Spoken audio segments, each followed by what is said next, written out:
Olá, tudo bem com você? Seja muito bem-vindo a mais um capítulo do Mundo Corporativo, que hoje fala sobre gestão de pessoas e inovação. E para conversar conosco sobre esse assunto, o nosso convidado hoje no Mundo Corporativo é o presidente da Goodyear para a América Latina, Jaime Zucchi. Jaime, desde já, muito obrigado pela sua gentileza de estar conosco aqui no Mundo Corporativo. Um bom dia para você. Obrigado a você, Milton. Eu falei logo na abertura aqui do Jornal do Mundo Corporativo que nós vamos falar sobre gestão de pessoas e inovação. Não é por acaso que você é o nosso convidado, portanto, porque a sua carreira foi marcada por isso. Milton, a minha carreira inteira, né, na realidade, eu recomecei minha carreira algumas vezes. Sou engenheiro civil, então fiz engenharia civil aqui em São Paulo, mas também fiz consultoria. E comecei do zero, quando eu fui para a P&G, para a Procter & Gamble, quando eu tinha 28 anos. E na própria experiência minha, surge a experiência das outras pessoas. Eu digo que um dia eu queria escrever um livro que é a ponte entre o conselho de administração e o estagiário. Porque ao longo desses anos, você aprender a gerenciar as pessoas é como aprender a dar um presente. O melhor presente que você pode dar é dar o presente que a pessoa quer receber. E eu acredito na mesma coisa em gestão. Eu acredito que ao longo dos anos a gestão passou de você avaliar os pontos positivos da pessoa e os pontos negativos e trabalhar muito nos pontos negativos para hoje, principalmente com essa geração de millennials e de geração Y, como é que você faz para aproveitar o que você tem de melhor? Né? Porque quanto você vai conseguir mudar as coisas que você não faz bem? Você sempre melhora um pouquinho, mas o ponto é, sua felicidade é tanto maior quanto você trabalha naquilo que você tem paixão e quanto maior é quando você está feliz no seu trabalho. Então, a gestão de pessoas, para mim, é o segredo do sucesso corporativo. Você talvez ainda não tenha escrito o livro, possa escrever mais à frente o livro, e espero que isso aconteça, mas pode antecipar para a gente, aqui no Mundo Corporativo, como atravessar essa ponte que você mesmo construiu. Na realidade, eu não vejo que existe uma receita de bolo. Existe, obviamente, tem tantos livros escritos, Milton, a respeito, que é muito engraçado quando você começa a ler os livros. E eu que passei por diversas companhias, toda companhia tem os seus segredos, né? Por exemplo, nós da Goodyear temos muitas crenças muito fortes, valores muito fortes. E toda boa companhia tem crenças muito fortes, fatores de sucesso, o que torna, o que você precisa fazer para ser um bom líder. E muitos livros foram escritos, né? Mas quanto mais eu li esses livros, menos eu acreditava na eficácia de cada um deles, né? Porque a experiência pessoal de cada um é muito única, né? Então, uma coisa que eu digo para todo mundo é que, em primeiro lugar, sem resultado você não chega em lugar nenhum, né? Você pode enganar poucas pessoas por muito tempo, muitas pessoas por pouco tempo, mas é muito difícil você enganar muitas pessoas por muito tempo. E à medida que você vai subindo na carreira, hoje em dia, principalmente, Milton, que você tem Google, eu não vou antes nem de uma entrevista como a de hoje, nem conversar com o cliente, nem ver um candidato sem antes dar um Google na pessoa, sem antes pesquisar um pouquinho sobre a pessoa, sobre a instituição. Então é muito comum que você faça isso, e é muito comum que as pessoas que vão entrevistar façam a mesma coisa. Então você ter uma consistência de comportamento, de espírito, eu diria, porque nos Estados Unidos eles falam assim que cabeças brilhantes pensam parecido, e eu digo que corações brilhantes sentem parecido, né? Então eu acho que você não consegue enganar muitas pessoas, né? Quer dizer, além dos resultados, você precisa ter também, que eu digo para todo mundo, que é você conseguir ir para dormir todos os dias, encostar a sua cabeça no travesseiro e saber que fez a coisa certa. Você sabe que, a gente estava falando disso, hoje eu trabalho na Goodyear, eu trabalhei na Levi's, trabalhei na Kodak, e teve épocas nessas companhias, principalmente na Kodak, com a reviravolta, que você não concorda com muitas coisas, você sabe que se você não tomar uma atitude, a coisa vai para o fundo, e muitas vezes você vai totalmente ao contrário do que, teoricamente, seria o correto de fazer numa carreira, né? Você falou que sem resultado não resolve nada, quer dizer, você Isso. precisa alcançar resultado. Algumas empresas, elas alcançam os resultados, mas buscam os caminhos ortodoxos que nós temos aí na área empresarial. E os resultados chegam. Qual é o defeito dessas empresas? Eu acho que é questão de defeito, né? É que nem dieta, Milton. Quando você faz uma dieta, se você mistura uma dieta que é só proteína, aí você mistura ela sem glúten, e daí você mistura não dá certo, né? Você vira uma salada. E filosofia de gestão, para mim, é a mesma coisa. E a mesma coisa que você educar filhos. Você me disse que tem filhos, eu tenho filhos. É uma questão de consistência, né? E a consistência muitas vezes está ligada à cultura da companhia, aliada à cultura do líder. A cultura do líder é fundamental, porque sempre você vai ter uma cultura, principalmente em companhias centenárias, você tem uma cultura estabelecida. E quanto mais gente de fora entra, seja ela gente de fora entrando no começo da carreira, ou no meio da sua carreira, ou no final de carreira que seja, a influência do líder é uma influência muito grande. Porque ele que dá a conotação daquelas partes cinzas da cultura, né? Então, fala, você tem que ser honesto. É claro que tem que ser honesto. Mas tem culturas que você tem que ser honesto, e se você for um pouquinho, né, na linha cinza, te dá um tapinha na mão. E tem culturas que você é um pouquinho na linha cinza, você é mandado embora. Então, essa nuance é o líder que dá, assim como em muitas outras coisas, né? Então, eu acredito piamente que o líder tem um papel fundamental dentro de tudo isso, né? Aí você vai para a Goodyear, você está há 4 anos, 4 anos. à frente da empresa, que é uma empresa dessas centenárias, as quais você citou, com essa visão inovadora. O fato de chegar com essa visão inovadora numa empresa centenária, tradicional, se transforma num tremendo desafio para você? Ou quando você foi para lá, você já foi com esta proposta, ou seja, você vem para mudar a empresa? Uhum. Quando a gente tem na nossa vida reações às coisas que acontecem, muitas vezes as coisas que acontecem, elas são quase que são irrelevantes, porque na sua vida você sempre vai ter altos e baixos e tudo mais, e na verdade uma das coisas que eu aprendi é que depende mesmo de como você encara os desafios. E não foi diferente na Goodyear. A Goodyear, assim como toda a indústria automobilística e indústria de pneus, por muitos anos, há 10 anos atrás, Milton, existiam 4 fabricantes de pneus, né? Na verdade, 3. Né, fabricantes de pneus, 4 concorrentes no mercado, o mercado de importados que era praticamente inexistente. Você deve lembrar dessa época também, que a gente, quando tinha que escolher um carro, você podia escolher entre, né, 4 carros, e pode ser branco, preto ou talvez uma cor mais, mas era isso que você tinha, né? Daí você faz uma aceleração do tempo e vê que hoje a gente tem 108 concorrentes, tem 11 fabricantes locais. A situação simplesmente mudou, o mercado mudou. Quando eu entrei, o briefing para mim do Conselho Administrativo foi: não muda nada. Vamos melhorar os processos, vamos ir para o novo tempo, trabalhar com a internet, melhorar a publicidade, mas a gente está muito bem, obrigado. Eu queria muito voltar ao Brasil e era um desafio incrível. Todas as pessoas que conversando na Goodyear são sensacionais, uma cultura fenomenal de valores. Mas o mercado mudou, principalmente no Brasil, mas também mudou no Peru, né, mudou no Chile, mudou no México, mudou bastante também, por incrível que pareça.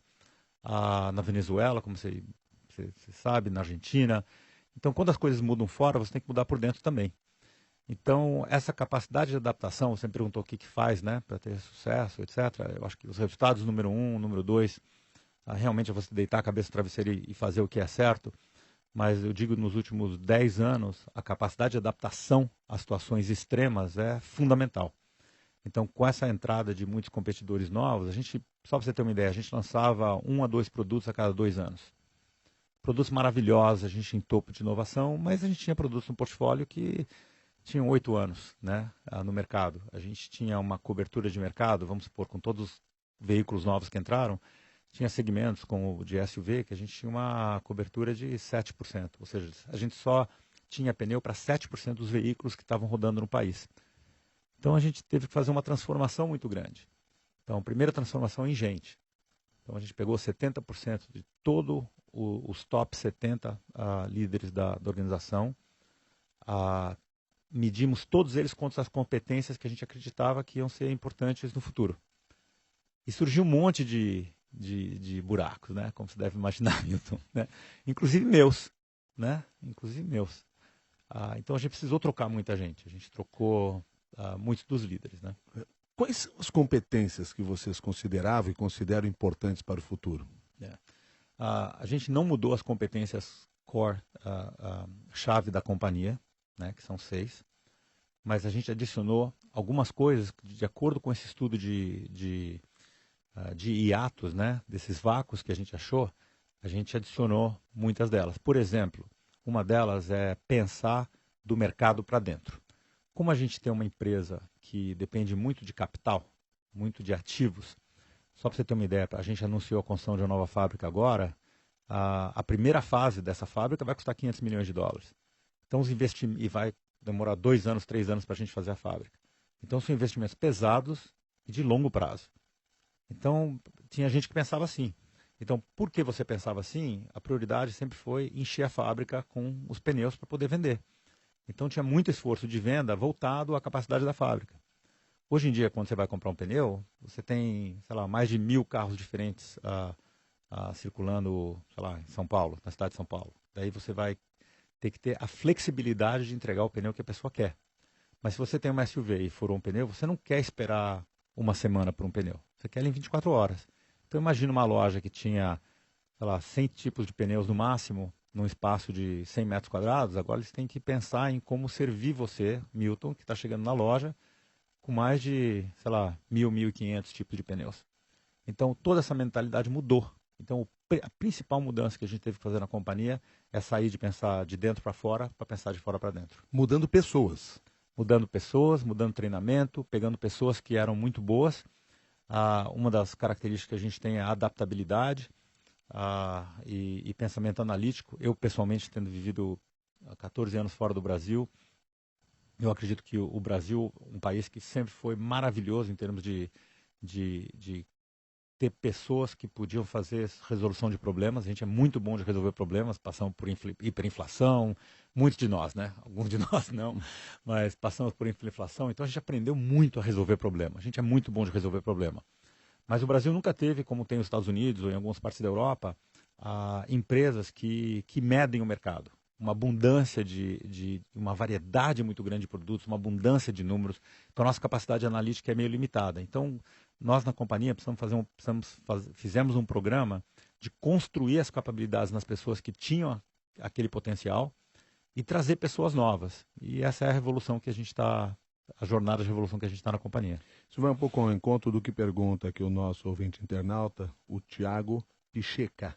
Ele escreve e pergunta o seguinte: na sua opinião, Jaime, como se dá uma mudança de cultura? Ele até agrega aquisições ou fusões com empresas estrangeiras dentro do solo brasileiro. O nosso povo, o nosso trabalhador, consegue se adaptar rapidamente a essas mudanças? Tiago, né? Tiago, obrigado pela pergunta. A resposta é sim. Eu acredito que você acha gente no mercado e a primeira barreira somos nós mesmos, né? Então, quando eu entrevisto uma pessoa, a primeira coisa que eu vou buscar é se a pessoa se a pessoa é genuína no coração e nas intenções dela, né? Porque, na verdade, se você tem autocrítica, se você tem autorreflexão, se você tem inteligência e você é honesto com você mesmo, você vai buscar melhorar. Então, essa adaptabilidade é fundamental e eu acho que o brasileiro é super bom de adaptação. Melhor, eu diria, é mais fácil eu achar grandes pessoas no Brasil do que fora. Agora, quando eu olho a estrutura laboral do Brasil, os encargos, etc., etc., muitas vezes nós estamos tornando o país inviável. E essa é a minha grande preocupação como empresário, como executivo. Mesmo assim, nós continuamos investindo no país, investimos 240 milhões aí na renovação da fábrica, estamos quintuplicando a nossa capacidade de produzir pneus de alta performance. E a gente tem contratado pessoas maravilhosas, Thiago, para a Goodyear. E eu estou super contente com isso. Temos lançado produto, a gente já... Esse ano, nos últimos 12 meses, lançamos 8 produtos em 12 meses. A gente tem um compromisso de lançar 3 a 4 produtos por ano, renovar a nossa linha toda até 2018. Isso nunca aconteceu. E o resultado está aí, né? Quer dizer, no mercado de reposição, que é onde o consumidor paga mesmo pela nossa marca, nós estamos crescendo participação de mercado, estamos crescendo distribuição, temos um apetite muito maior pela nossa marca. Então os resultados vêm, mas tem muito trabalho de casa que precisa ser feito, né? Tem um ditado que diz que tem muita gente que nasce com muita sorte. Você vê, né? Milton e Thiago, vocês veem pessoas que ficam super ricas, super rápido, né? A gente estava falando disso antes da entrevista. 99,9% da população, que é o resto de todos nós outros, a gente tem que trabalhar duro, né? A gente tem sorte, o resto de nós trabalhamos duro. Jaime, você, agora há pouco aqui, falou que quando eu entrevisto pessoas... O presidente da empresa entrevista quem a empresa contrata? Você vai lá e entrevista? Quem são essas pessoas? Claro. E Milton, vai desde presidentes. Então, a gente acabou de anunciar uma mudança, por exemplo, no Brasil, no México, no Grupo Andino. Então, quando eu vou para fora do mercado buscar gente, eu entrevisto essas pessoas. Mas eu entrevisto também pessoas de todos os níveis da organização. Se você está num papel-chave da organização, por exemplo, um assistente de marketing ou alguém que vai nos ajudar a entender melhor o preço, o modelo estatístico, muitas vezes eu pego essas pessoas porque alguém me fala, não, essa pessoa aqui é fenomenal. E eu acho que faz uma diferença muito grande, Milton, a pessoa que talvez até que esteja entrando na companhia num nível mais de entrada na companhia, que ela sinta que a pessoa que está no topo, sei lá, o presidente da companhia ou a pessoa responsável pela companhia, mesmo no caso aqui, eu sou responsável pela América Latina, que as pessoas estão olhando esses talentos novos, né? Eu acho que todos nós queremos, né, ser reconhecidos e quando tem um talento muito bom, eu faço tudo para contratar a pessoa. Numa entrevista, o que conquista você? Para mim primeiro uma combinação de novo, resultado, né? Acho que sem resultado, de novo, não vem, mas resultados não do tipo, só, nem tanto o que a pessoa fez sozinha, porque eu não acredito que nenhuma andorinha faz verão sozinha, e nem aquele negócio, todos nós fizemos, não, mas qual foi a sua contribuição que você pensou? A pessoa que sabe, quando conversa dos resultados, falar da contribuição específica dela, né? Como a pessoa pensou diferente. Né? Adaptabilidade da pessoa a situações muito diferentes. Você perguntou quais são as novas características, quais são as características de liderança que estão mudando. A gente colocou um lema na companhia de atitudes que a gente chama mais, melhor, porque eu sei o inglês, more, better, faster, cheaper, mais, melhor, mais rápido e mais barato. Né? Porque eu acho que você fazer mais, melhor, mais e melhor é muito fácil quando você gasta mais dinheiro, né? Ou mais rápido também. Quero você fazer tudo isso muito mais barato. Então, quando a pessoa vem com exemplos desse gênero, de pensamento totalmente fora da caixa, totalmente criativo, também existe uma expressão para isso que em inglês chama entrepreneur, que é empresário. E a expressão dentro de uma companhia grande seria empresário, ou seria uma expressão que não existe, né? Que intrapreneur, que é um empresário dentro de um contexto que você não é o dono da companhia. Pergunta do Everaldo da Silva pelo Twitter. Como engajar um time de alta performance em um ambiente competitivo e cada vez mais agressivo? Deixando as pessoas felizes no que fazem. Né? O nome da pessoa que fez a pergunta é o Everaldo. Everaldo. Oi, Everaldo. Obrigado pela pergunta. Eu acredito piamente que no mundo que a gente vive hoje, principalmente nessa geração Y, nos millennials, né? Que a gente está falando da ponte entre o conselho administrativo e o estagiário, as pessoas vão ficar nas companhias quanto mais elas se sintam felizes e realizadas no que fazem. Então, para reter essas pessoas, você precisa encontrar uma maneira de fazer a alavanca dentro do que as pessoas fazem melhor. E com relação ao time, você precisa de diversidade. Não tem condição de você crescer um negócio sem ter a diversidade de opiniões. Então, um dos meus maiores trabalhos, como, sei lá, chefe ou como a pessoa que cuida do negócio, é como eu gerencio os egos e as diferenças entre as pessoas do meu time. Porque é uma bênção e é uma praga, Everaldo, ao mesmo tempo. Né? É uma bênção porque tem tanta ideia nova chegando, mas é uma praga porque uma das coisas que eu faço é que você pode vir para mim e me encher o saco e me criticar e eu posso estar errado e ao mesmo tempo as pessoas têm um pouquinho de receio disso, né? Mas é bom porque você é tentado o tempo inteiro, você é criticado o tempo inteiro. Mas eu acho que essa é a cultura que faz com que as pessoas sintam que elas têm o poder de mudar o mundo. O Fernando Leal quer saber se o ambiente na empresa oferece oportunidade para se inovar. Ou seja, o ambiente influencia na inovação? Definitivamente. É a mesma coisa que você dizer que quando uma pessoa nasce, né, ela é influenciada pelos genes dela, mas também pelo ambiente que está ao redor dela, as pessoas. Eu digo que Deus fala com a gente através de pessoas e de experiências, né? E ambos, né? Numa companhia não deixa de ser nada igual a isso, né? A gente, quando vendeu o nosso negócio de tratores, a gente tem ainda uma fábrica pequena no Belenzinho, mas a maioria da fábrica a gente vendeu, e a gente ficou com um contingente de umas 150, 200 pessoas que a gente precisava achar um novo escritório. E nesse conceito de mais, melhor, mais rápido e mais barato, a gente tinha um escritório na Paulista, que era todo fechado, bastante conservador. E a gente achou um escritório que é totalmente aberto e não tem portas, não tem, a minha sala é aberta, a sala de todo mundo é aberta. E custou 4% mais barato do que o escritório na Paulista. E é um escritório super bonito, a gente está sozinho lá. E as pessoas falam, mas como é que foi 4% mais barato? O aluguel é mais caro? Mas tem um anfiteatro, tem um auditório que a gente está economizando $300 mil por ano de reuniões que a gente fazia fora em hotel. É mais barato porque a gente paga menos em eletricidade, porque o edifício é mais conduzivo a isso, porque tem ar-condicionado que é individual, tem janelas, então você gasta menos luz. Quer dizer, você tem que olhar os problemas como um todo. E ao mesmo tempo, com as pessoas que estão entrando, as pessoas estão tão mais felizes, Milton, de trabalhar nesse ambiente. E a gente agora mudou a Paulista também, um ambiente totalmente aberto. Então, o ambiente, para mim, conduz definitivamente à inovação. Mas você precisa dar um empurrãozinho, né? Deixa eu entender por que tirar as paredes ajuda nesse processo. No passado, só para você ter uma ideia, todos os diretores, os gerentes também, mas gerentes, diretores, tinham salas fechadas. Então, uma coisa que eu notei quando eu entrei na companhia é que às vezes eu subia no elevador, sei lá, com a pessoa da cafeteria, com a pessoa que servia o café, ou a pessoa que limpava o banheiro, ou um motorista, ou uma secretária, e alguns diretores não falavam nem bom dia, né, com as pessoas. Tinha eu acho que ainda existia em algumas pessoas, obviamente, né, porque não é a cultura da companhia, não é o valor da companhia, mas algumas pessoas ainda se agarravam na hierarquia para exemplificar o poder. Tinham a prepotência do cargo. Talvez um orgulho espiritual atribuído, não sei como chamar isso. Mas não era realmente o que prevalecia na companhia, mas tinham várias pessoas assim. O fato de você abrir as portas, quando eu disse para todo mundo que ia abrir as portas, eu fiquei acho que 3 meses recebendo pessoas, quase que todos os dias, falando por que eles tinham que ter uma sala fechada. Ou porque entrevistavam pessoas, ou porque cuidavam dos salários, ou porque lidavam com números financeiros da companhia. E a minha resposta para eles era sempre a mesma. Você acha que eu também não faço isso? Você acha que eu não tenho muito mais informação confidencial do que você? A gente vai fazer pronto.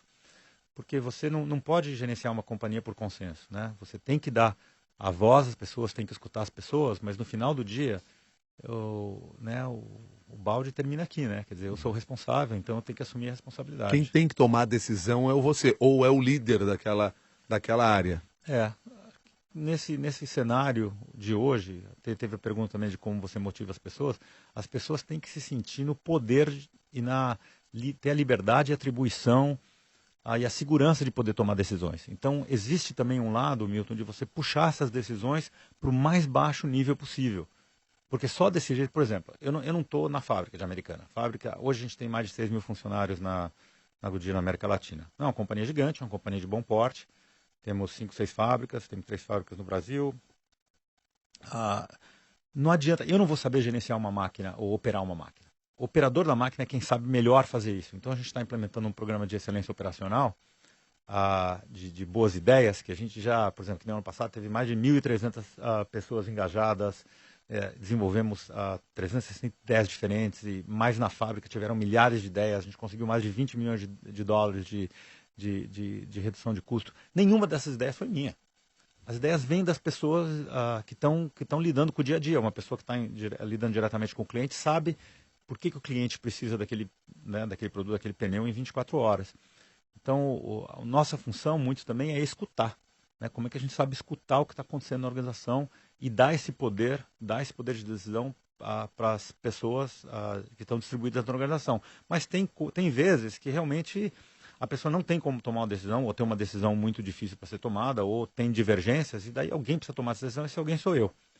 E além disso, tem uma diferença muito grande. Eu fiz engenharia civil, né? Uhum. Então, a grande diferença entre o engenheiro e o marqueteiro, na época eu chamava, eu sei que não é talvez o jeito mais correto de falar, mas quando eu era engenheiro, eu sabia o que tinha que ser feito. Eu sabia que problema eu ia resolver.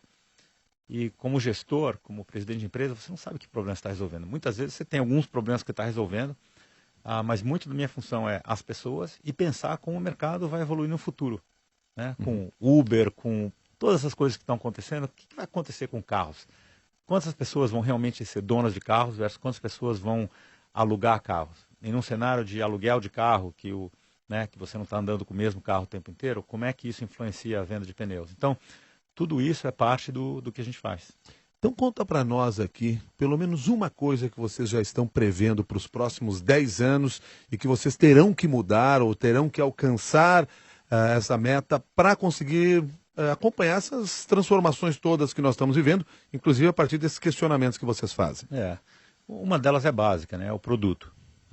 Como você sabe, a onda de pneus verdes, de economia de combustível, apesar que a classe social, a classe média no Brasil cresceu muito e hoje é a maior parte da população, principalmente no Brasil, na América Latina inteira, mas principalmente no Brasil, existe uma consciência muito maior de nós, consumidores, da importância de economizar dinheiro, de economizar combustível, de ter um pneu que dure mais tempo. Então, o que a gente já fez, a gente descobriu que não adianta a gente lançar um produto a cada 2 anos, né?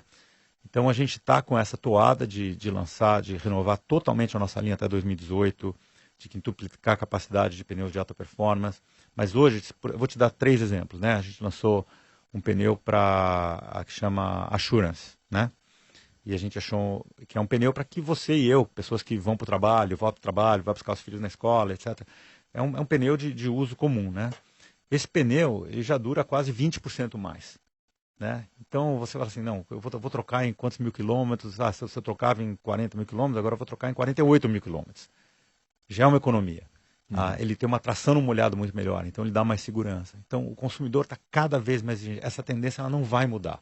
Pelo contrário, ela vai ficar muito mais estrita. O consumidor vai saber mais de que produtos ele quer comprar, vai pesquisar muito mais facilmente na internet, vai pesquisar com amigos, já está pesquisando com amigos e sabe, existem pesquisas que dizem que você confia 75% mais na opinião de um amigo internauta que você nunca conheceu do que numa publicidade. Incrível. Então essa tendência para mim acabou, esse negócio de você empurrar mensagens para o consumidor.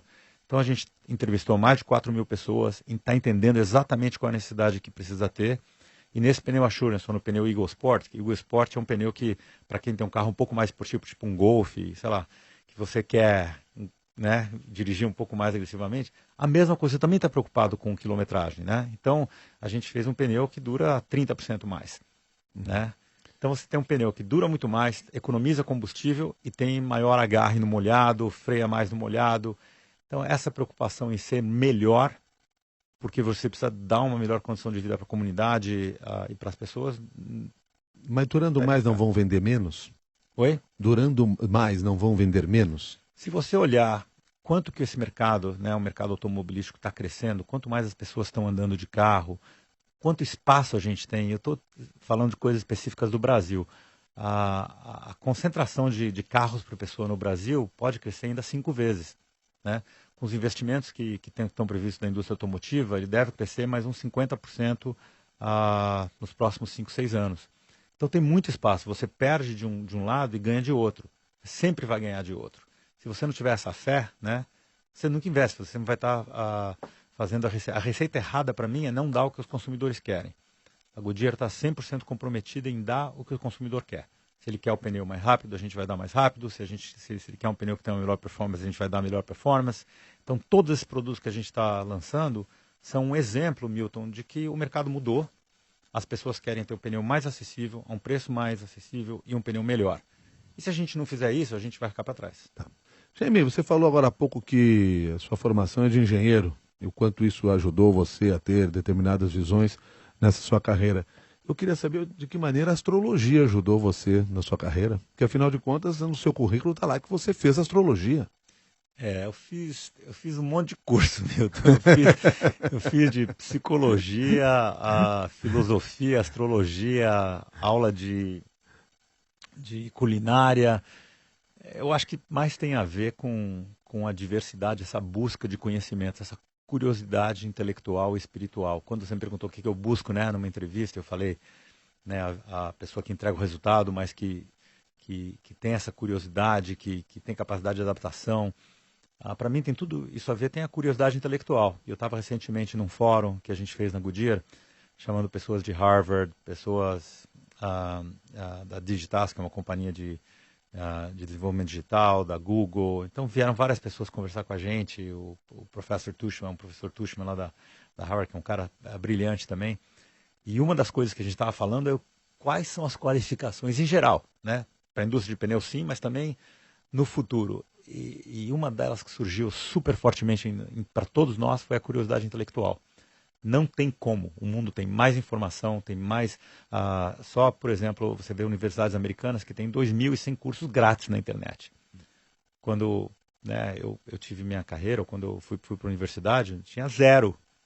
Né? Você queria fazer um curso, tinha que pagar, você tinha que...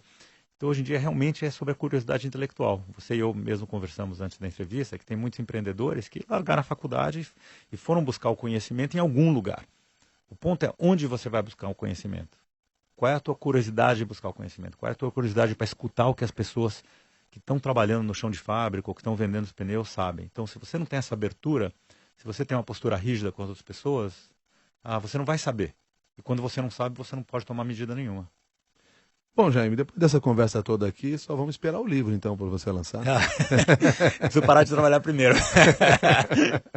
Jaime Zucchi, muito obrigado pela sua gentileza de conversar conosco e ter aceitado o nosso convite de participar aqui do Mundo Corporativo, trazendo aí parte do seu conhecimento e da sua experiência. Até uma nova oportunidade. Até uma nova oportunidade. Obrigado, meu. Obrigado a todos. Muito obrigado. Conversamos com Jaime Zucchi, que é presidente da Goodyear para a América Latina. E quero, claro, agradecer a você também que participou ao vivo dessa nossa conversa, ou com perguntas, ou nos acompanhando aí pela internet. Lembrando que toda quarta-feira, às 11 horas da manhã, nós estamos aqui na internet com novidades para você no mundo corporativo, com novas entrevistas e, claro, sempre tentando atender a sua demanda também. E, de certa maneira, compartilhando este conhecimento, já que o Jaime disse que o conhecimento é tão importante, a gente sabe que é, a nossa ideia é compartilhar esse conhecimento com você, seja aqui na internet, seja no rádio, seja nas nossas redes sociais. Você pode, inclusive, se juntar a nós lá no Mundo Corporativo da CBN, no LinkedIn. Um grupo de discussões onde você pode publicar textos, trazer outras experiências suas para trabalhar com as outras pessoas que estão nos acompanhando por lá também. Combinado assim? Até uma nova oportunidade.